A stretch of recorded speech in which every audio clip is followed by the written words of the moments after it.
ಏನು ಈ ದಿನ ಒಂದು ವಿಶೇಷವಾದ ದಿನ, ಅಂತಾರಾಷ್ಟ್ರೀಯ ಕಾರ್ಮಿಕರ ದಿನಾಚರಣೆ.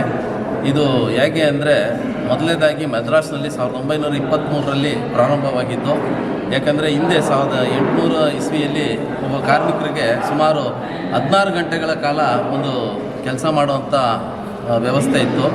ಆ ವ್ಯವಸ್ಥೆಗೆ ಅಮೇರಿಕಾದಲ್ಲಿ ಒಂದು 8 ಅವರ್ ಮಾಡುವಂಥ ಕೆಲಸ ನಿರ್ವಹಣೆ ಆಗಿತ್ತು. ಅದನ್ನೇ ಇಲ್ಲಿ ಹೋರಾಟ ಮಾಡಿ ಸುಮಾರು ಜನರಿಗೆ ಒಂದು ಬಲಿದಾನವೂ ಸಹ ಆಗಿದೆ.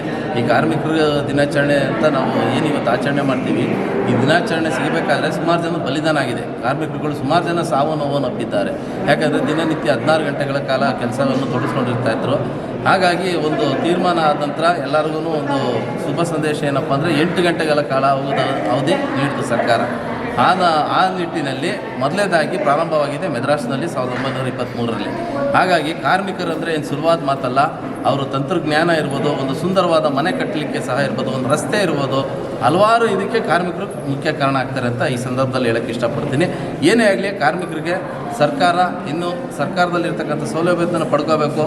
ಒಂದು ಕಟ್ಟಡ ಕಾರ್ಮಿಕರು ಕಾರ್ಡ್ ಇರ್ಬೋದು, ಒಂದು BPL ಕಾರ್ಡ್ ಇರ್ಬೋದು, ಅದನ್ನೆಲ್ಲ ಇವ್ರಿಗೆ ಒಂದು ಸಿಗುವಂಥ ವ್ಯವಸ್ಥೆಯನ್ನು ಸರ್ಕಾರ ಮಾಡಬೇಕು. ಅದನ್ನು ಪಡ್ಕೋಬೇಕು ಅಂತ ವ್ಯವಸ್ಥೆಯೂ ಸಹ ಕಾರ್ಮಿಕರು ಮಾಡಬೇಕು ಅಂತ ಈ ಸಂದರ್ಭದಲ್ಲಿ ನಾನು ಹೇಳೋಕ್ಕೆ ಇಷ್ಟಪಡ್ತೀನಿ. ಮಂಜುನಾಥ್ ಅಂತ, ಮಹಾಲಕ್ಷ್ಮಿ ವಿಧಾನಸಭಾ ಕ್ಷೇತ್ರ. ಮತ್ತೊಮ್ಮೆ ಅಂತಾರಾಷ್ಟ್ರೀಯ ಕಾರ್ಮಿಕರ ದಿನಾಚರಣೆ ಶುಭಾಶಯಗಳು.